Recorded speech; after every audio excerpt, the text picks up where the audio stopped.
All right, as opposed to an icebreaker today. Opposed to an icebreaker? I couldn't find any good ones that we've gone through. How are we going to break the ice? We're going to talk about how Parks and Rec is the best show ever. It doesn't get enough credit. It doesn't get enough credit. I want to take you back to mid 2010s. Okay. NBC. You're familiar with the network. Boom, boom. There you go. For a brief moment in time, they held the 4 funniest shows of all time. The Office, Parks and Rec, Community, and 30 Rock. Dang. If I gave you... Were they all on at the same time? On the same day, all in a row. If I gave the modern audience... That is unbelievable. The modern audience cannot comprehend that level of quality back to back. That is 2 hours of absolute bangers. And since then, there has not been a comedy sitcom style show that has even come close to the quality of any of those. No. My argument is that 3 of those are given their due in terms of like put in the pantheon of television. Yeah. The Office obviously transcends culture. Everybody's obsessed with The Office. Even like people like we are young. Yeah. I think like we weren't watching The Office when it was on. I don't think. My parents were. Towards the end of it. My parents were. Like, I remember how excited my parents were when Jim and Pam finally made out. We were a little bit young for that. But like season 6, 7, 8, I started getting I'm saying even people who were born in like 2002 are in love with The Office. This is what I'm saying. Yeah, it transcends the moment of when it was on. Right. It has become your go-to memes. Yeah. You know how many memes are made out of freaking lines from The Office? We saw a commercial yesterday. Oh, yeah. With like 8-year-olds playing pranks on each other. Putting the with the remote stapler in and the Jell-O. Yeah. So you've got that. The Office is on a level of its own. Unbelievable. 30 Rock. Mm-hmm. Now, you could argue 30 Rock might not have the cultural impact that The Office or Parks and Rec or Community did, but in terms of writing, in terms of the careers that the writers on that show have had since then, unbeatable. And I feel like Community is like a cult classic. And then, yes, we get to Community. Community had its own issues. The time slot was bad when it was coming out. There's a couple good like video documentaries about why Community didn't do as well in the moment. And then when it moved to streaming was like massive. Boom. First of all, like when it was going, I think there was this level of, it was a show that was unlike the others. Mm-hmm. Stylistically. It was more dry. It was more writer focused. Yeah. It was just weird. It was weirder than the others, right? Yes, I think it is weird. And in the best way. As it goes on, it gets weirder and weirder. And that can kind of really alienate your audience. Like you can watch the 2nd season of Community, and by the time you get to the 5th season of Community, it's like claymation. It's completely different. Like who took mushrooms before they wrote this episode. And the wheat and the chaff have been removed. So if you stick with Community till like season 6 and 7, you truly loved the show. Right. Anyway, I'm getting a little bit off topic. But Parks and Rec kind of falls by the wayside, I think. I feel that way. I don't see as much discussion about Parks and Rec that I do about the others. But it is so funny. And that may be my fault, like I'm not in the same circles. Yeah. But I will say the first season of Parks and Rec is not very good. I knew you were going to say that. And let me take think you back to the first season of The Office and horrible. the first season of 30 Rock. Yeah, bad. Both really not very good. Yeah, that's fair. This is, I think, the problem, is we've gone with streaming now, with the way that shows are made. You have to come out the gate fast. You do not get time to grow into characters. You do not get time to grow into storylines. Right. The reason Parks and Rec is so good is that it is a character-driven, relationship-driven show. Obviously, in the first season, we don't know anything about the relationships. That's why it doesn't work. Right. Also, they were trying to lean a little bit into like Leslie being Michael Scott light. Like she was the weirdo, but she wasn't human enough. Right. Which is what they really find in the later seasons. They really can humanize her craziness. Yeah. So I think that they were trying to be like, let's make it a little bit like The Office, and then realize this is nothing like The Office. We have to go in a completely different direction. Yeah. But on streaming, we wouldn't have gotten there. Yeah. We would have got the first season with the way that they thought it was going to be, and Netflix would have canceled it because nobody would have watched it. Right. I mean, I even remember when one of our friends like first told me that I should watch Parks and Rec. Yeah. They even said it's like, don't judge it until you've watched seasons 1 and 2. And if after season 2 you still don't like it, fine. Yeah. But you got to give it and maybe time. Maybe that's why it's not. Season 1 is like 7 episodes. Like it's very short. Very short. It's a tester season. They were really like NBC was really trying to figure out like what is because The Office was going for a little while. I think Parks and Rec started like 3 years or 4 years into The Office's run. Yeah. So it was going. They were trying new things. They were like, "Hey, the mockumentary style is really working. Let's see if we can do something like that." And this, and my thing is like, you have to give comedy time. Yeah, comedy is time. It is timing. It is especially the way that they wrote Parks and Rec. It is the little looks and the little like throwaway lines make sense because you've spent 4 years with these characters. Yeah, and that's what makes it so funny. Yeah, you know what I mean? Mm-hmm. But I don't know if you think Parks and Rec is given its due. Please let me know because I don't think that it is. Well, we are rewatching it for the first time in a few years, and there have been so many moments that like play in the episode. It was like, oh my gosh, I forgot how funny that was. We used to quote that all the time. Like there was one last night. He's in witness protection. He's in witness protection. It's so here's the thing. I'm going to take a critical eye here because as you know. I want to be a film critic or a television critic, and I live out my fantasy on this podcast. I will say, from about midway through season 2, when Chris and Ben show up, till about end of season 4, when she gets recalled, that's perfect. Yeah, there is not a bad episode. There's not a miss. But I will say, as you get to season 5 and season 6, there starts to be a drop in quality. There's a little bit of a low, but then it comes back. Like where we are right now, like the last 3 episodes. The hit ending again. For a sitcom, I think is the best. And it is unmatched. It's self-indulgent, obviously. It's very much fan servicey. Everybody gets what they want. Sure. But it's a sitcom. And that's what the show is about. Right. It's not Breaking Bad, where everybody should be dead at the end, right? That's the thing. It's a sitcom. It's like if there's a place for fan service and everybody having a happy ending, it's a sitcom. It's a sitcom about a municipal government in a town that doesn't exist. That's, right. There's no better place for. So I've heard people knock it like that, but I think you cannot. Like it's some of the best endings. Yeah. That last season with the time jump, the way they pull all that off, the way that they tie off characters' relationships. Yeah. It's some of the best ending. And I don't think you see that very much in modern TV because of the way streamers are so cutthroat with like, dude, you're done.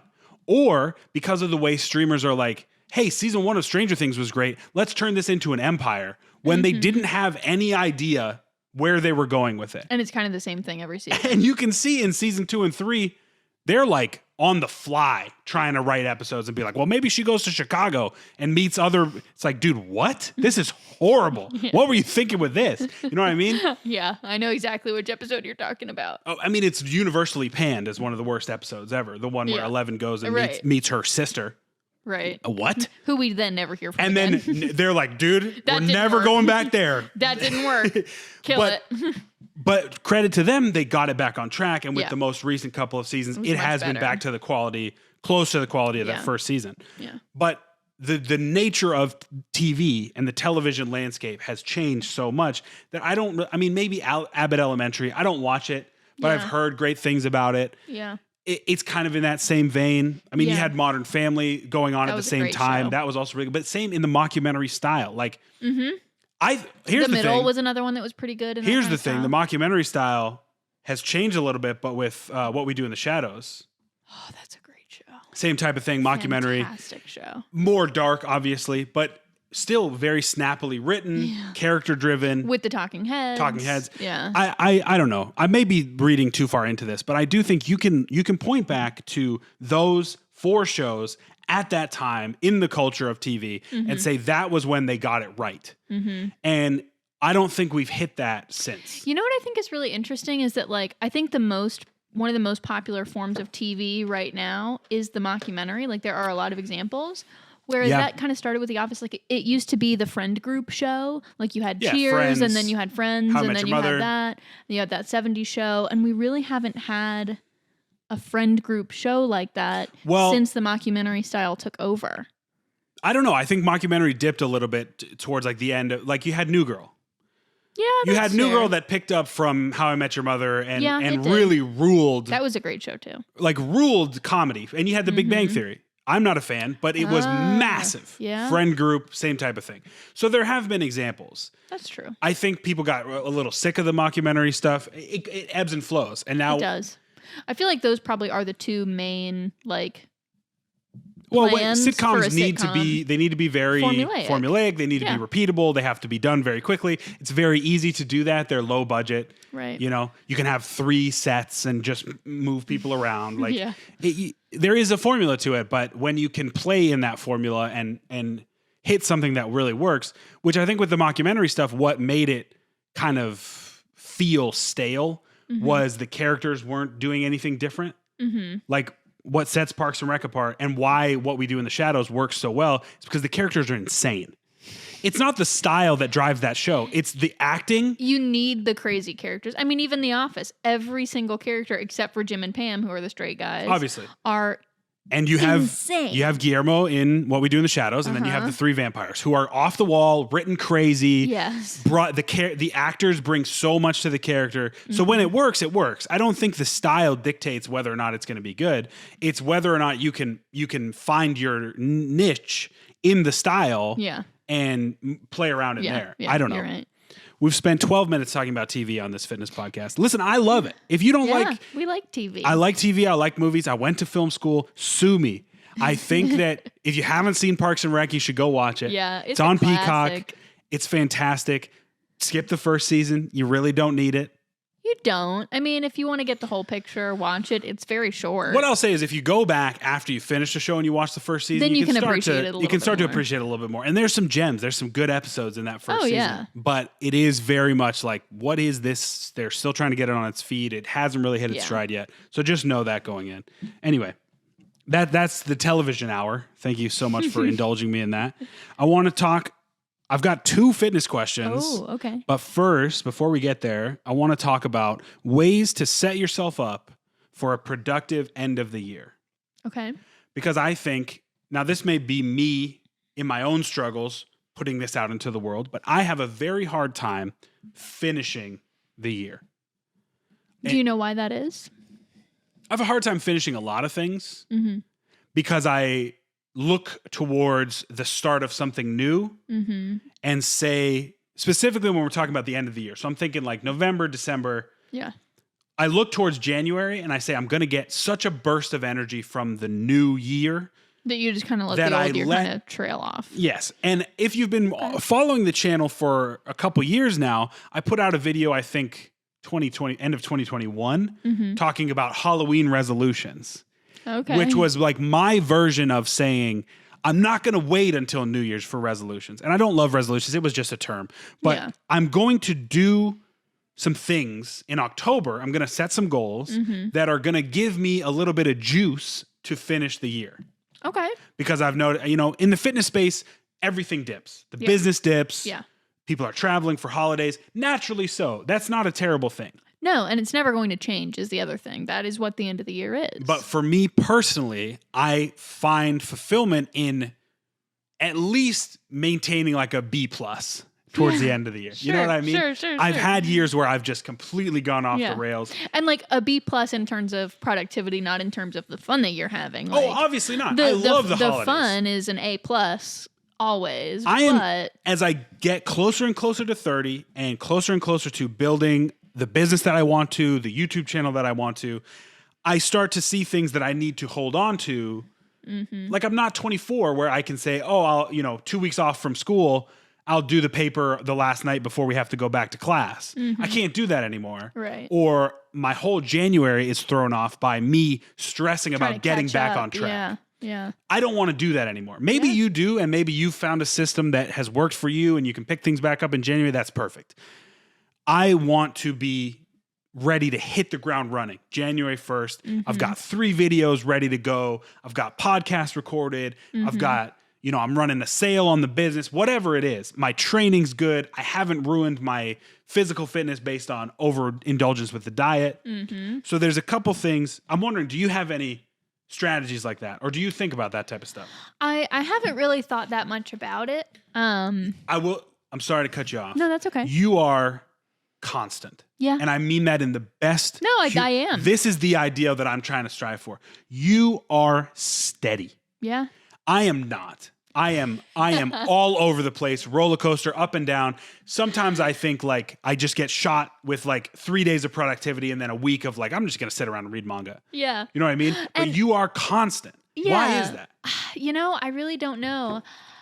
I think, and that's not to say that I don't want people to think that I'm like productive all the time. No. I take lots of time to relax, but I don't have big waves in my productivity or like my mood. When I say constant, I'm a pretty steady. I think I want to define productivity as also building in times to rest, to recover, and not burn out. Right. Because that is productive to me. Yeah, absolutely. If you are up here and this is productive, but this is causing you to kill yourself, this is not productive. Yeah. When I say constant for you, you're able to do all the work you need to do, keep the house to a level that we want to keep it, do hobbies, enjoyment, all that type of stuff. That's what I mean, constant. I think this is maybe something that I need to do a little bit more introspection about, because I actually do get this question quite a lot. Yeah. Because it's like, how do you read so much and, do so much crafts and You're constant, do your work? man. Like, and I don't really know the full answer to that yet. No, I think it's I think it's how you've always been. Yeah. You've always had to kind of, because you've always overachieved in school, but you've always had hobbies that you also want to apply a lot of effort to. Yeah. So you've had to figure out without, some people run into problems where they want to have it all and they figure out that they can't. You never really did that. You kind of just morphed into a routine that worked for you. Yeah. And then you just stuck with it. I think it's important. Well, I don't think that that's true, actually. Okay. I think that it's important to have like systems that work for you. Yep. Like to understand. I think it's really important to understand how your own brain works. And I get my own brain. I think a lot about my own brain and like how it absorbs information. So what are your systems then? And I mean, because this is what I want to talk about. How do you set up systems so that you can have a whatever it means for you, successful end to the year, leading you to the next year? So what are your systems? I will say, in the context of the end of the year, I think the most important thing is to be realistic. Yes. I think that with New Year's resolutions, quote unquote, you have the space to kind of like dream really big. Yeah. But I think that with Halloween resolutions, you should really consider what can you do no matter where you are with your holiday travels and your holiday craziness. That's great. You do need to be realistic. Yep. For me, I'm a big write it down person. I'm a big color coding person. Like I really like to categorize things. Yes. And I really am a person of routine. I do the same things at the same times almost every day. Yeah. Or every week. Some tasks are daily tasks. Some tasks are weekly tasks. Saturdays, I go to the grocery store. We do a podcast. We record a podcast. Get some laundry done. Yep. And kind of do house stuff and relax. Yeah. Like that is, and I'm only saying that because today is Saturday. And you do the same things. Over and over again. Every day.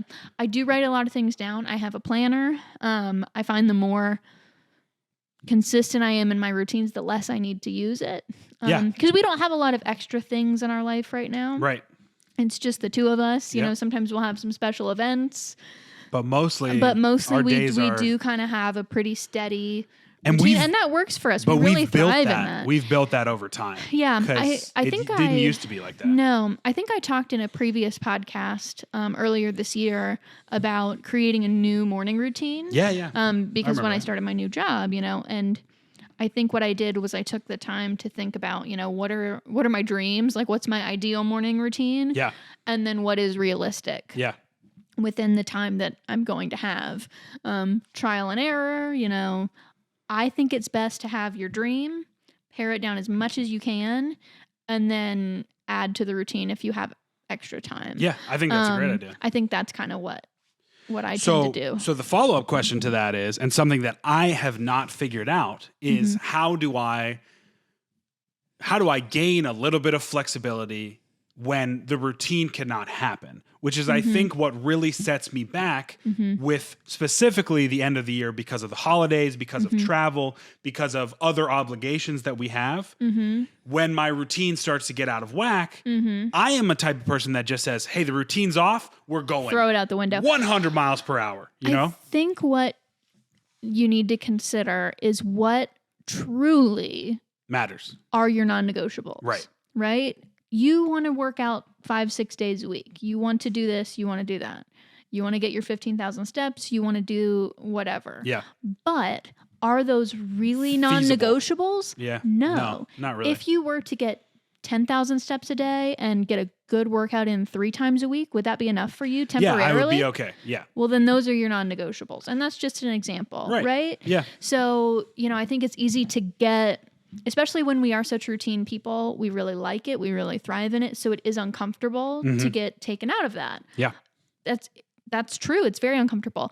But I think if you know what your non-negotiables really are, that's when you can, let yourself be a little bit more flexible. Is it your ideal routine that you're usually in? No.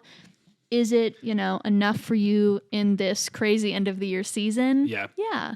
That's the thing that I think is just very, very difficult for me. It is. Because I am such an all or nothing person that I am not very good at half measures. Yeah.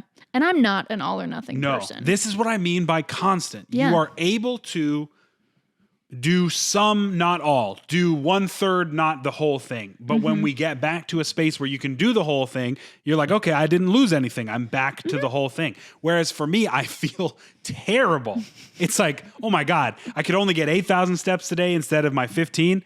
Useless. I might as well sit on the couch. And that's not true.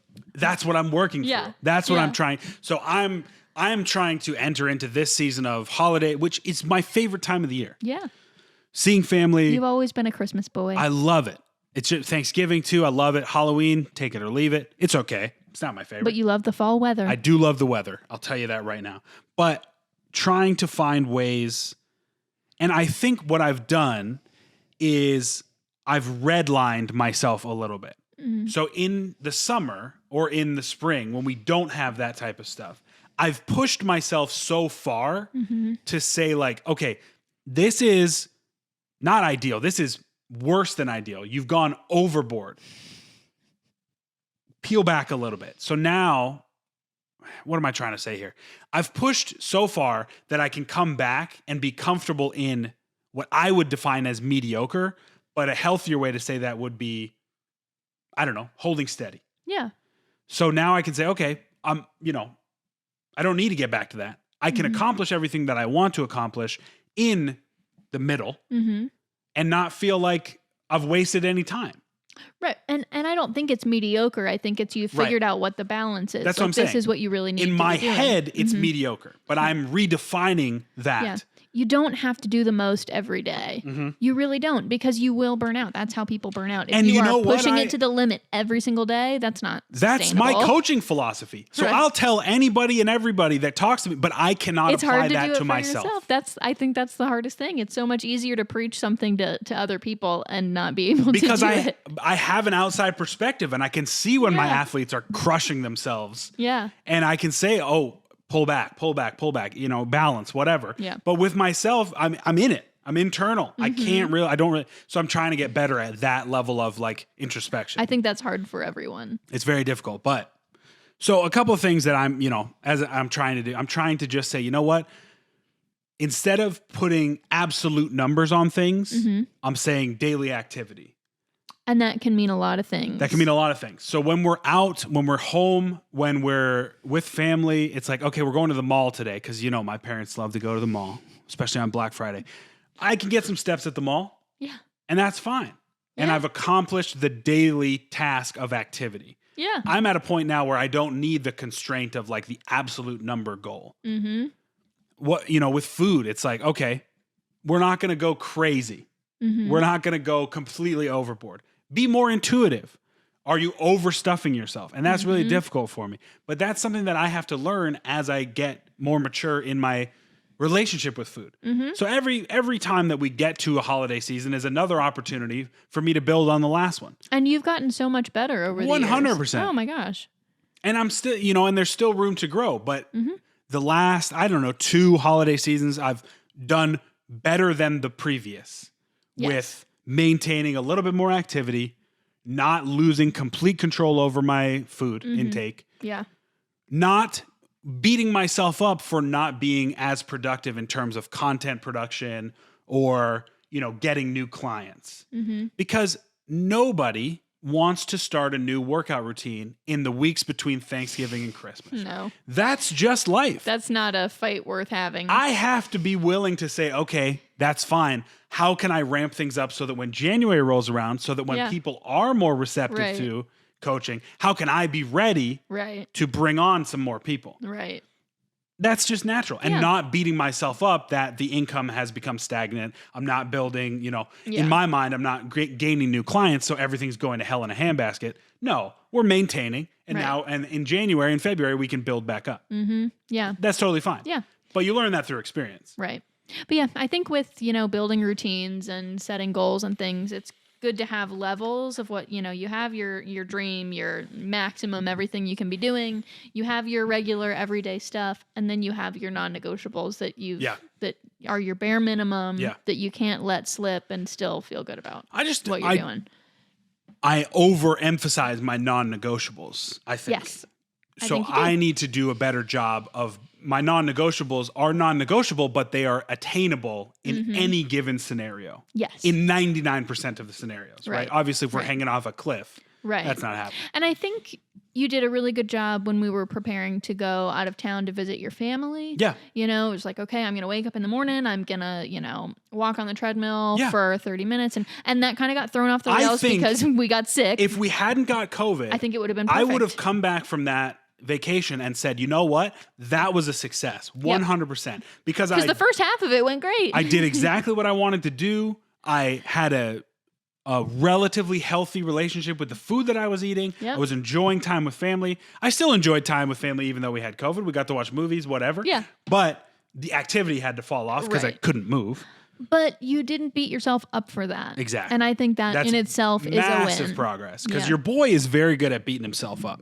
Yeah. Okay. Yeah. Moving on, couple questions here. One of them is a little bit faster than the others. Okay. Or the other one. So, best options for ice baths.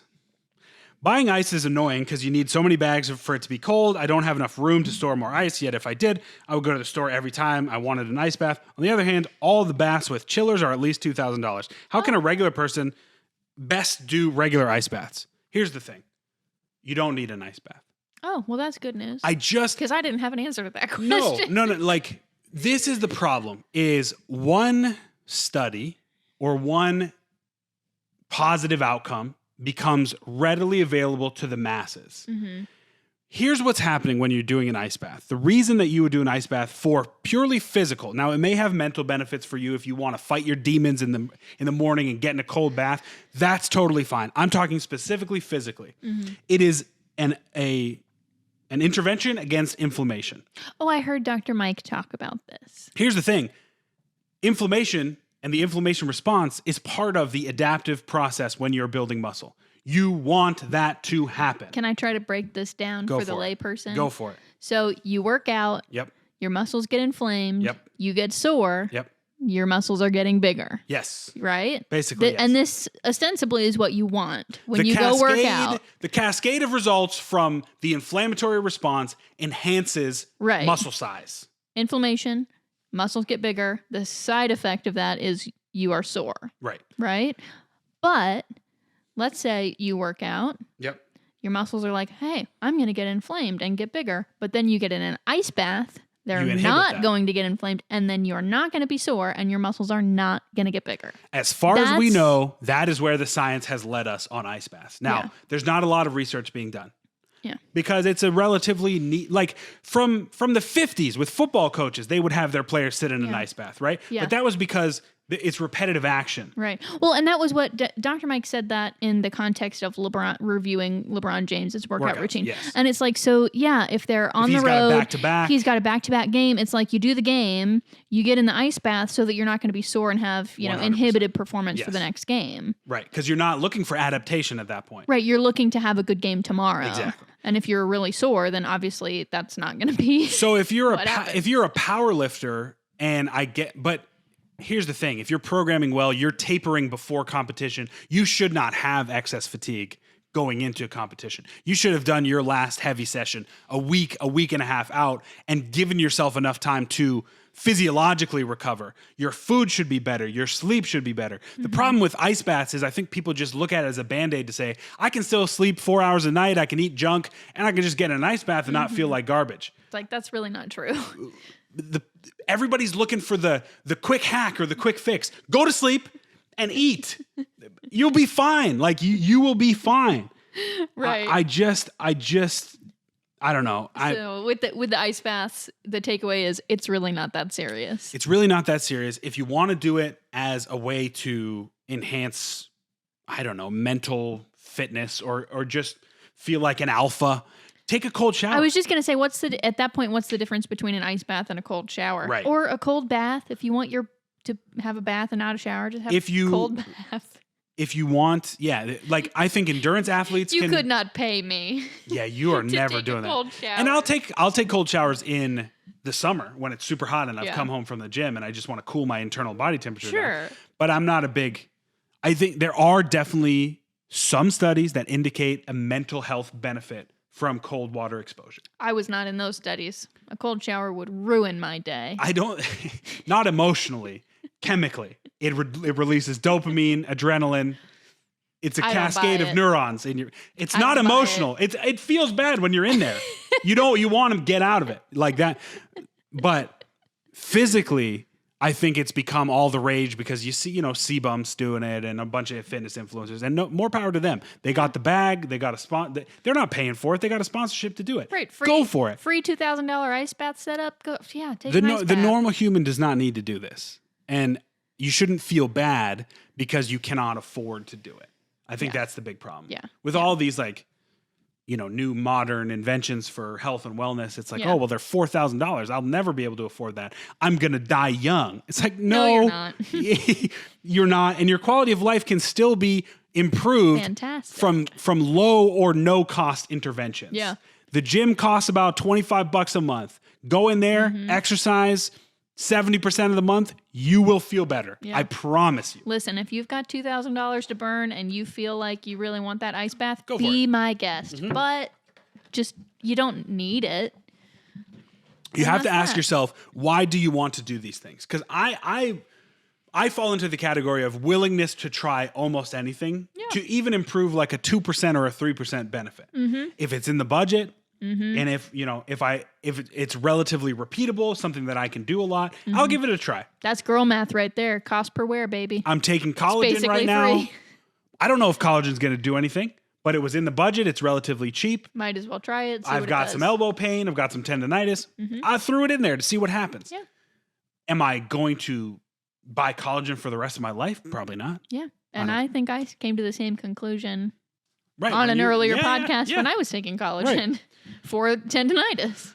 Okay, next up is another one where we need to kind of talk about the core of the question rather than the question itself. A lot of these questions, I want to get to the why rather than the specific question. Okay, so the question is, are these enough to make my arms bigger in 2 months? And if it isn't, what can I do better? 50 push-ups, cross-body hammer curls, 2 sets to failure, Zotman curls, 2 sets to failure, seated single dumbbell tricep extension, 2 sets to failure. Doing this Monday to Friday, Saturday and Sunday being rest days. Goodness gracious. The question always has to be, why do you want your arms to be so big? One, why do you want your arms to be big? Why the time constraint? If you really want your arms to be big, why are you going at the programming with, is this enough? Right. That sounds like plenty to me. These two things are, no. These two things are opposing each other. Oh. If you have a goal, you should be willing to do anything to achieve that goal. So then why are you putting a constraint on, I will only do these exercises? Am I making sense? I guess. Well, why am I not making sense? Why does that not make sense? Why? It doesn't sound like he's constrained to only doing those exercises. It is. That was the question. He said, do I need to add more to this? Is what he's asking. If it isn't, what can I do better? Okay, so I guess he's willing to change things. So what else can I do? My question is like, 2 months seems like a very tight timeline. Why the constraints, my guy? Why? It's like when people ask, "Can I?" And don't take offense to this. Okay. When people ask, can I work out from home? If you really, really, really want to make a change, you have to be willing to do things that are outside of your comfort zone. Yeah, sure. And go, like specifically, I'm talking about bodybuilders here, or people that want to achieve a certain look. Yeah. You do not work out to achieve a certain look. Correct. You work out to achieve some of the mental and physical benefits and for longevity. I'm not looking for muscle gain. In that case, I think it's totally fine but I see constantly on Instagram Q&As, on Reddit questions, can I just work out from home and look like Chris Bumstead? No. No. The answer is no. No. And why do you want to? Unless you build a whole home gym. The answer is no. But my question is the motivation behind that. Why would you not be willing to work? You're not going to dig a pool with a spoon. Right. Give yourself the right tools. You need the right tools to do it. Yeah. Yeah. So when I see questions like this, and maybe I'm reading too far into this, but it's like, why can't you get in a gym and do a barbell bicep curl? Did he say he only wants to go from home? No, I'm putting. Oh, okay. I'm taking this poor man and I'm straw manning him as all of the Q&As that I've seen. Okay.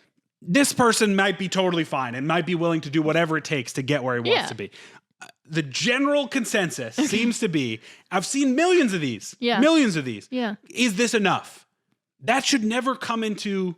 Yeah. You should be willing to do anything if you want to do that. If you don't, that's fine too. Yeah. Like, don't just find the bare minimum. The cognitive dissonance with people who say, I want to look like this. I want to be 240 pounds. I want to be lean. I want to have six-pack abs. Do you know what that takes? I think the answer to that question is no, they don't know what it takes. I have come to the understanding that most of the time we see these things. It takes a lot. First of all, it takes drugs. Yeah. 9 times out of 10, unless you've got the genetics of Zeus. Second of all, the amount of diet and training adherence. You do not get time off. It takes over your life. You do not get cheat meals. You cannot skip sessions. You have to have your program dialed into 98% effectiveness. You don't get that wiggle room if you want that specific goal. Right. If you want to have that high level of achievement, the question is X enough? The answer is almost always no. It's always going to be unless it's every minute of my life is, perfectly attuned to this goal. Is this enough? In that case, yes. Sure. But yeah, I see what you're saying. It's frustrating to me because it seems like the wrong way to go about asking that question. I don't know. Maybe, again, I'm reading too much into this. But my thing would be like, frame the question differently. Maybe instead of, is this enough? What am I missing? Yeah. And he says that at the end. Okay. So he says, what can I do better? So, yeah. Sorry, man. If you're watching this, I'm not ragging on you. I'm ragging on just the general concept of being like, I want something. Yeah. Don't come at it with an air of like, but I will only do this much to get there. Right. I want to have this achievement, but I'm only willing to spend 10 minutes a day on it. It's like, well, just save your 10 minutes and do something else because. And this is not to say might as well. This is not to say that everybody should have these lofty, massive goals. But your goal needs to dictate the action. Yeah. The uncapturableness nature of the goal needs to lead you to action. Yeah. If it's climb Mount Everest, you better be willing to work pretty hard. You're going to have to figure out how to climb Mount Everest. Yeah. And you're not going to be able to put constraints on it. Right. If it is, I want to live longer, I want to have a better quality of life, then that dictates less intense action. Yeah, absolutely. Well, and I think that's part of what we've been trying to play around with my workout routine. Like, what I started with was great, but it ended up being a little bit too much for what I was looking for. Yeah. And so you pared it back. And I actually have been meaning to tell you I've been going for 2 weeks. give me another 2 weeks to kind of play with it, but we might need to add a little bit more. Oh, there you go. Because I'm getting through the workouts in like 15 minutes. Nice. Yeah. So it's all about finding the balance. Part of the process. Yeah. It's like, what are you looking for? And then being realistic about what kind of time investment and effort investment you're going to need for that. I mean, okay, so 50 push-ups, great. But like, the problem with this type of stuff is you will reach a cap at some point. You will, to continue to grow, you need to continue to implement new stimulus. Right. So you'll get to 50 push-ups, and just like you said, you'll get through 50 push-ups in 10 minutes. Right. And it will not be challenging for you anymore. You're going to have to up it to 75. The body wants to stay the same. Homeostasis is a thing. Yeah, yeah. The body does not want to change. So it will get to a point where failure on cross-body hammer curls will be 55 reps with whatever weight you're using. Yeah, at some point you're going to need to increase efficient your or weight. effective. Exactly. Yeah. Well, and I feel like, didn't he say he was going to work out Monday through Friday and then rest Saturday and Sunday? Yeah, I feel like your arms are going to be jelly by Friday. If he's doing this over and over again, there's a couple things wrong with this program, but this is your typical 16-year-old. Yeah, I just want to bless have his heart. cartoon arms. Yeah. This is the Throw problem. some squats in there, my man. Well, that too. I mean, he just, in 2 months. Is he going to prom in 2 months? Must be. What's coming up in 2 months? I don't know. Christmas? Maybe he's trying to look good he's going back home. He's trying to look hot for He's Thanksgiving. trying to impress all the girls from high school. Sure. The other big takeaway from this is people grossly underestimate how long it takes to build muscle. I'm talking triple it, quadruple it. Mm-hmm. What you think is achievable in 6 months or a year is only achievable in 3 years. Yeah. I promise you, dude. I promise. Yeah. Because at some point, your adaptation will slow down. You will not make the same level of gains that you did in the first 3 to 6 months of training. Yeah. If you did, everybody would look like Superman and beyond.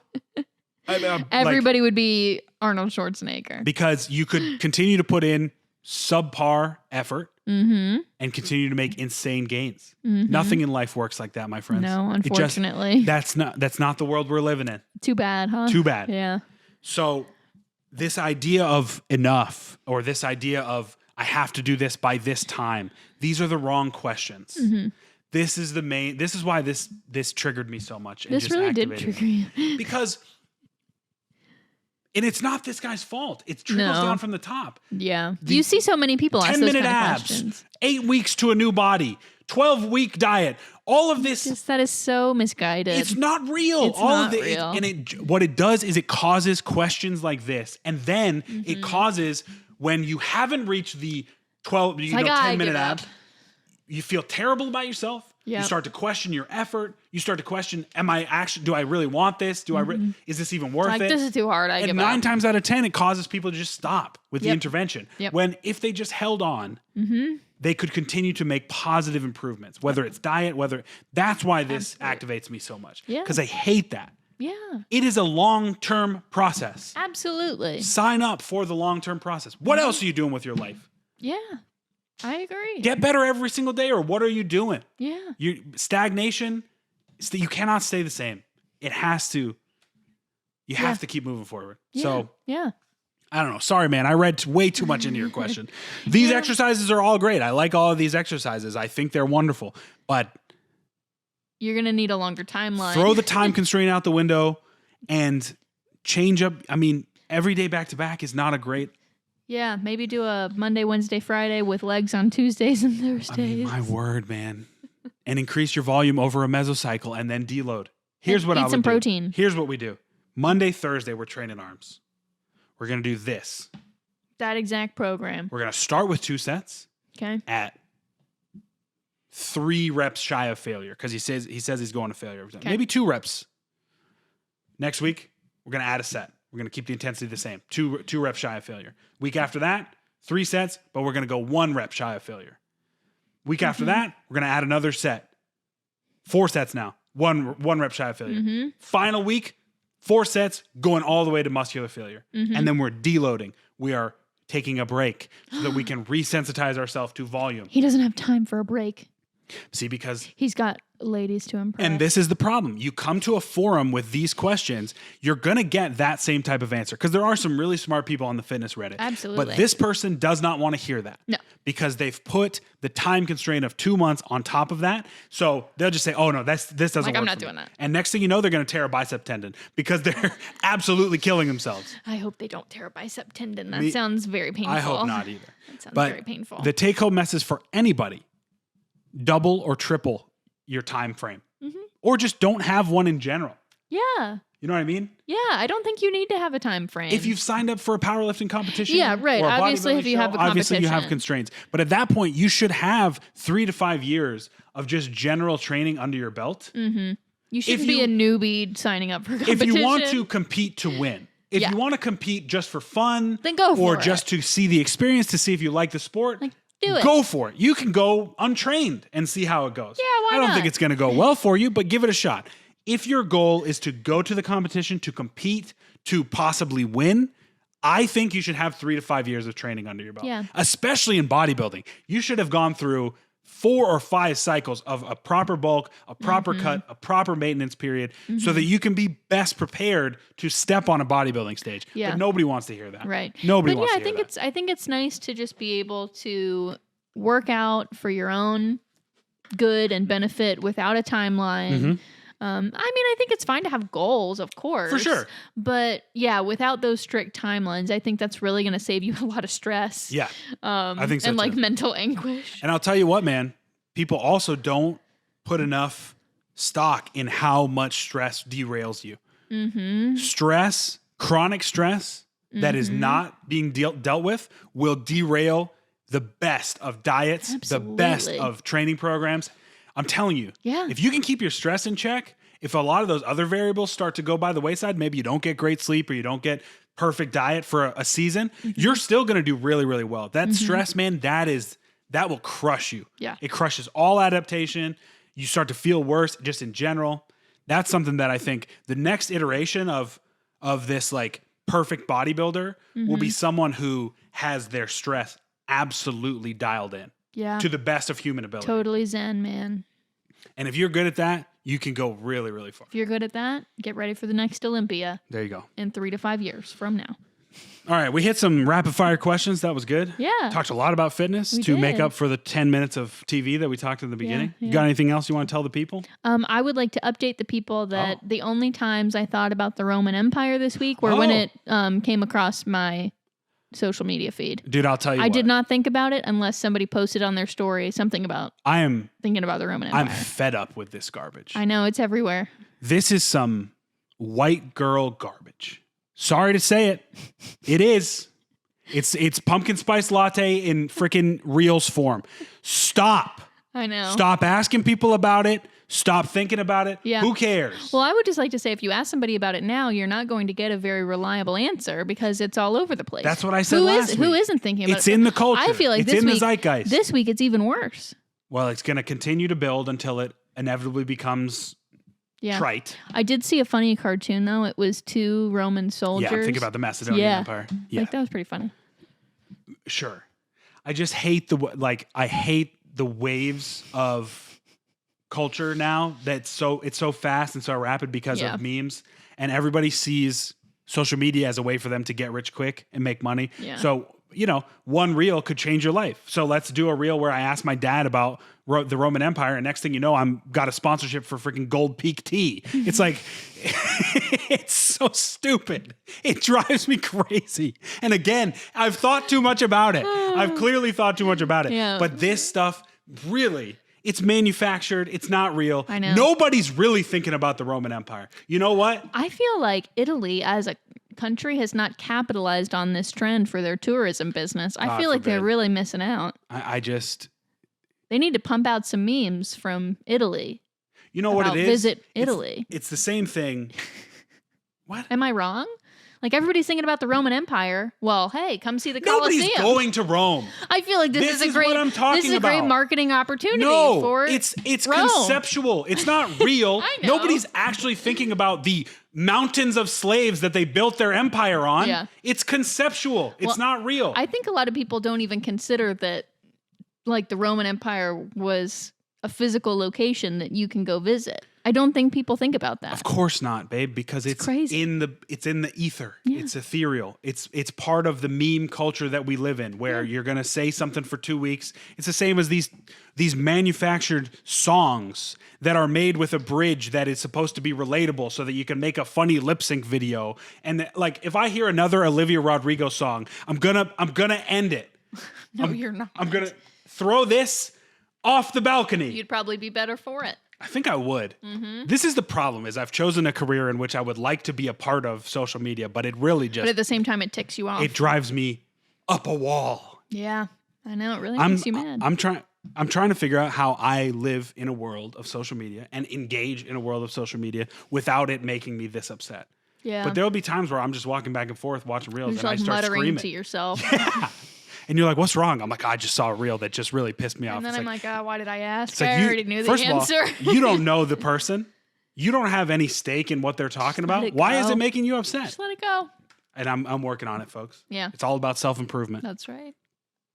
Enough with the Roman Empire stuff. Can we stop now? I think Have after we this, reached the after end this of it? week, I think we can maybe let it go. I mean, geez. It's been 2-3 weeks already. Usually This is memes hanging die on. when like a boomer starts talking about it. So Yeah. we need So- Joe Biden to start talking about the Roman Empire, and then it'll be done. Yeah. Or like everybody's mom needs to start talking about it. Facebook I moms. think we're almost there. Can we get a minion Facebook mom meme about the Roman Empire, and then we'll be done with it? Please, I'm on it. I'm somebody. on it. I'll throw it out there. I'll make it. All right. Thank you guys for watching another episode.